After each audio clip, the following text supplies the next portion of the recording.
And on to the movies section. We have Michael Flanagan getting a new movie project announced. We have Late Night with the Devil getting a re-release into theaters. And Kevin Smith is losing a little bit of a familiar battle. It's not the weight one, though. Let's talk about all that. Hello, nerds! You have found the place for all of the nerdy movie updates worth talking about. More than just comic book movies, though that is a good chunk of what we cover here in the news. We get nerdy about all kinds of movies, as well as the art of making movies in general. If you like this kind of news reporting, then go check out the full show over on the main channel called The Week in Nerddom, where we talk about TV and comic books and gaming and rumors and etc., everything in between. You can find the link to that down in the description or at the end of this video. Now, let's hear about all that movie goodness, shall we? So let's start things off with the follow-ups. And in follow-ups, we have that Late Night with the Devil thing that we talked about in the tease. We have Late Night with the Devil is getting re-released into movie theaters. It's not getting re-released because they reshot anything or because like there was some sort of critical mistake, like they usually re-release movies for things like that. This is getting re-released because it's doing fairly well in streaming, so they're adding a couple of things to the movie. So the new content that they're adding is going to be an introduction from the star, and I believe he's one of the producers on the project, David Dastmalchian. He's going to be introducing the movie. I don't know exactly. It's probably something like along the lines of 30 seconds to maybe 2 minutes tops. And then after the actual feature plays, if you stick around in the theater, which I'm sure nobody will, but if you're going to see it again in theaters, then I feel like you're kind of a movie nut and this is right up your alley. But if you stick around after the credits, there's going to be a Q&A between Dastmalchian and Kevin Smith, who we're going to talk about here in just a second.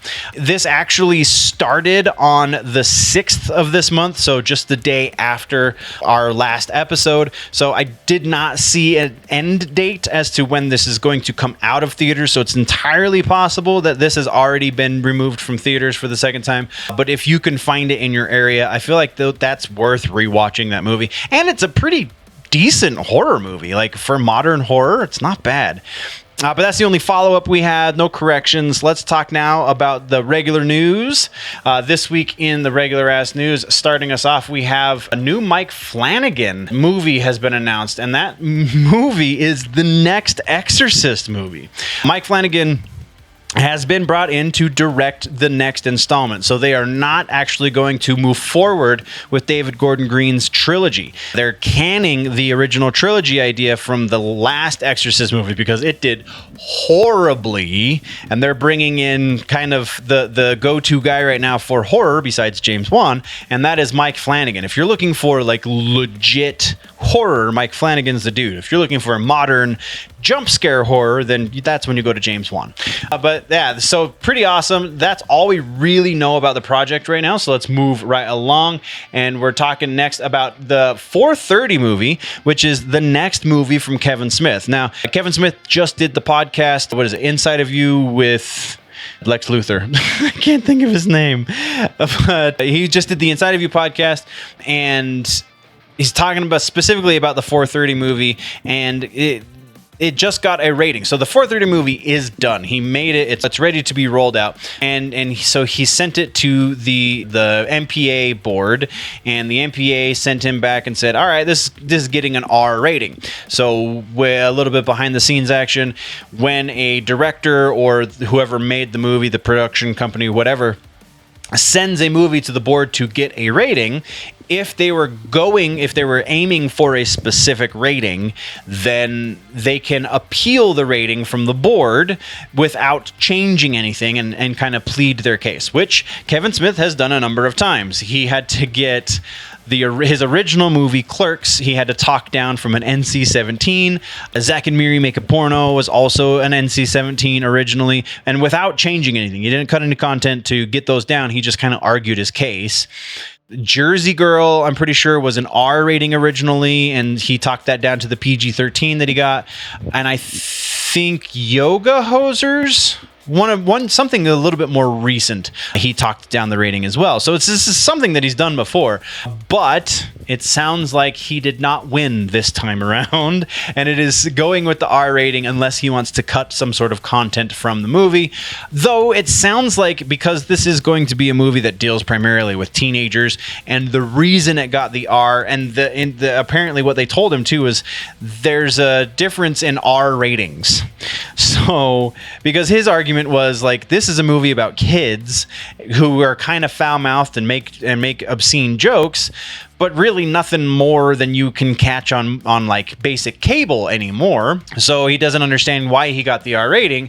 And so the response back to that comment was, well, there's different R ratings. There's soft R's like we're giving to you, and then there's hard R's like most horror movies or something that's really foul or obscene. So he said, okay, so what you're telling me is you would put my movie about teenagers in the same categorization as Human Centipede. I love that he kept coming back to the Human Centipede movie, and apparently that's kind of what they're going with. So we'll see. It is set to be in theaters this summer.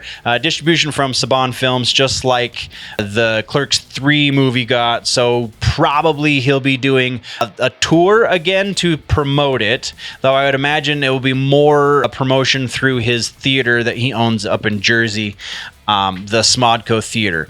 So when he announces tour dates, if he announces tour dates, we'll definitely talk about it and follow up. But until then, that's what we got for movie news. Let's get into the suggestion this week for movies. This is kind of a weird one because I actually just rewatched it, and it's a little bit more fun than I remembered. And it's Tron Legacy, the second Tron movie. Honestly, the biggest reason to watch this is because Daft Punk's soundtrack to this movie is second to none. There is not a better movie soundtrack out there besides this, so that is kind of the biggest draw. But honestly, the movie's a lot of fun anyway, as long as you can shut your brain off and you're not worried too much about the art of cinema or how well it ties into the first movie or anything like that. You're just there to have a good time. You'll have a pretty good time. Jeff Bridges is always a win. I don't care what he's in. So yeah, that is your suggestion for the week. Go check out Tron Legacy, if for no other reason than to see Daft Punk's amazing genius at work. That brings us to the end of the video, nerds. Thank you very much for joining me for the news. Once again, there is a full and probably much more up-to-date and recent episode of the news, the full-length version, if you will, called The Week in Nerddom over on the main channel, linked down in the description, and probably link popping up somewhere around my face right about now. So click on that, go check that out as well, or if you prefer your news in more truncated pieces, then by all means just stick around here and go check out some of the other stuff we offer on this channel. Thank you very much for joining me. We will see you in the next one. Before we go, always remember, nerds, that if it is generally nerdy, it's probably here.